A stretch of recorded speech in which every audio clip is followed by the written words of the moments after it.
Namaskar, students of MSc and ND second semester.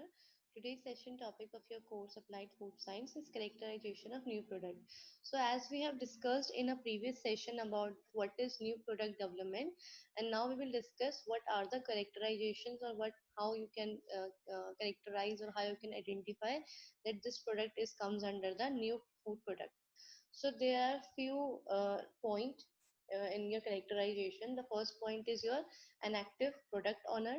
Second, reliable teams. Third, clear objective. Fourth, a product roadmap. Fifth, a solid research. Sixth, through testing. Seventh, focused approach. Eight, adaptable and flexing. So now we'll discuss each and individual point. So the first one is your an active product owner.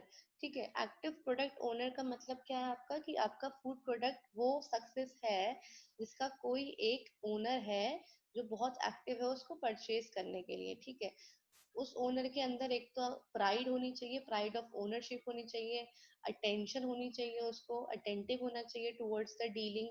ठीक है, he should or she should willing to take responsibility for the decision, responsible आपका owner होना चाहिए, and most importantly be in the part of the team.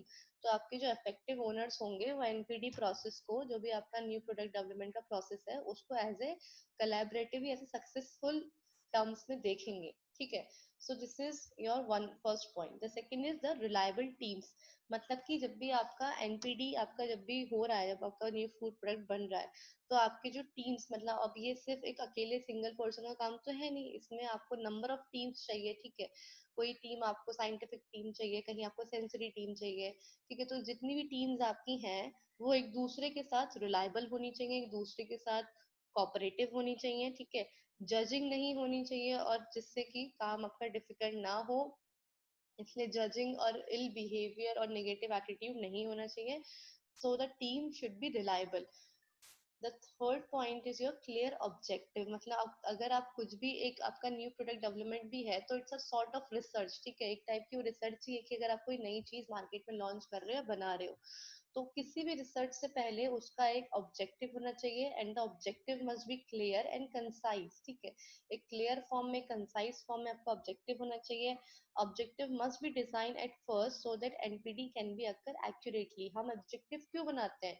जिससे कि हमें पता चले कि अब ये चीज हमें यहाँ इस स्टेप पे करनी है, अब इस स्टेप पे हमें ये करना है, और जो आपका प्रोसेस है वो क्या है, आपका एक एक्यूरेट चल सके। ठीक है, एक रिलायबल प्रोसेस आपका चल सके। तो ऑब्जेक्टिव हमेशा पहले डिसाइड करके रखने चाहिए। The fourth is your product road map. मतलब कि अब यहाँ पे क्या है, आपका रोड मैप क्या होता है, जब भी आप एक मैथडोलॉजी बनाते हैं। ठीक है, तो आप यहाँ पे प्रोडक्ट का रोड मैप बनाओगे कि आप कैसे प्रोडक्ट में कब टेस्टिंग करोगे, कब उस मार्केट को आइडेंटिफाई करोगे, आप कहाँ सर्वे करोगे, कब आप प्राइस उसमें रखोगे, कब आपने प्रोडक्ट को डिफाइन करोगे। तो मतलब फ्लो चार्ट की फॉर्म में रोड मैप, मतलब कि जैसे आपका एक माइलस्टोन क्रॉस होके फिर दूसरा आता है, फिर तीसरा आता है, फिर चौथा आता है, फिर आपका एक एंड प्रोडक्ट आता है। जस्ट लाइक दैट आप एक रोड मैप एक होना चाहिए, प्रोडक्टिव रोड मैप होना चाहिए, जिसमें भी आपका प्रोडक्ट को डील करने के सारे पॉइंट हो। The fifth is your solid research. Solid research में मतलब कि आपकी जो रिसर्च है, रिसर्च डिजाइन है, वो बिल्कुल वैलिड होना चाहिए। Before NPD, before formation of new product, आपका एक रिसर्च डिजाइन होना चाहिए जो एक वैलिड होना चाहिए, अप्रूव्ड होना चाहिए, प्री रिसर्च वर्क होना चाहिए, और आप एग्जिस्टिंग प्रोडक्ट से भी इसमें थोड़ा बहुत अपना आइडिया लेके या प्राइमरी डाटा को भी आप थोड़ा बहुत असेस करके अपना एक रिसर्च वर्क इसमें रखना चाहिए। The six characterization is your through testing. ठीक है, thorough testing, sorry, thorough testing मतलब कि अब आपने रिसर्च वर्क कर लिया, आपने ऑब्जेक्टिव बना लिया, आपने प्रोडक्ट बना लिया, बट जब तक आपको फीडबैक नहीं मिलेगा, जब तक आप उसमें टेस्टिंग नहीं करोगे, तो आपको कैसे पता चलेगा कि वो जो आपने बनाया है वो कस्टमर के सेटिस्फेक्शन के लिए है कि नहीं है, वो उनको सेटिस्फाई कर रहा है कि नहीं कर रहा है। ठीक है, तो जो टेस्टिंग होती है प्रोडक्ट की वो आप कस्टमर से करवाते हैं, जिससे कि आपको क्या मिलता है, एक फीडबैक मिलता है, and that feedback is so valuable that you can also improve some of your details in your product if you want। ठीक है, अगर आपको कुछ डिटेल्स और ऐड करनी है या कुछ इम्प्रूवमेंट करने हैं, तो वो फीडबैक से आप वो भी उसको टाइम से कर सकते हैं। The seventh is your focused approach. ठीक है, फोकस्ड अप्रोच मतलब कि फोकस्ड अप्रोच आपका वही कि आपके ऑब्जेक्टिव स्पेसिफिक एंड क्लियर होने चाहिए, कंसाइज होने चाहिए, और आपको अपने प्रोजेक्ट को लेके फोकस रहना चाहिए।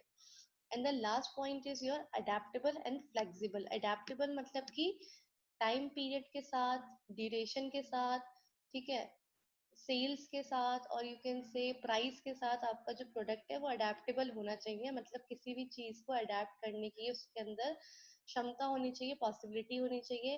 फ्लेक्सिबल मतलब कि कंज्यूमर की नीड के अकॉर्डिंग वो फ्लेक्सिबल, मतलब कि किसी भी फॉर्म में ढलना होना चाहिए। ठीक है, ये नहीं कि आपने अब एक चीज बना दी है वो चीज अब ऐसी ही रहेगी, उससे कुछ और नहीं हो सकता। ठीक है, जैसे आपकी कोई भी ब्रांड लॉन्च होती है, आपने आपने जैसे कि अपने नेस्कैफे ब्रांड आपने लॉन्च करी, ठीक है, तो नेस्कैफे की आपकी कॉफी तो आ ही रही है, ठीक है, आपकी हॉट कॉफी बनी रही है। पर अब नेस्कैफे, अब कंज्यूमर की नीड है, भाई समर में तो कोई हॉट कॉफी नहीं पिएगा, सब कोल्ड कॉफी या फिर कोल्ड टी, ऐसा मतलब आइस टी, ये सब चीजें सोचने मतलब सोचेंगे लेने का, प्रेफर करेंगे। तो इसलिए अब नेस्ले ने क्या करा है, कंज्यूमर के नीड के अकॉर्डिंग अपने आप को क्या करा है, फ्लेक्सिबल करा है। उसने हॉट कॉफी पाउडर तो उसका बन ही रहा है, ठीक है, अब वो उसने क्या निकाला, फिर आइस टी भी निकाला। नेस्कैफे की आपकी नेस्टी भी आती है, ठीक है, तो वो आपकी आइस टी है, ठीक है, तो अब वो समर्स के टाइम पे अब कंज्यूमर उससे सेटिस्फाइड है, ठीक है। तो आपका जो भी आपका प्रोडक्ट है वो क्या होना चाहिए, कंज्यूमर की नीड को सेटिस्फाई करने के लिए उतना फ्लेक्सिबल होना चाहिए और उतना अडेप्टेबल भी होना चाहिए। So this is all with the characteristics of the new product development. So in case of any doubt, you may ask in our comment section. Thank you.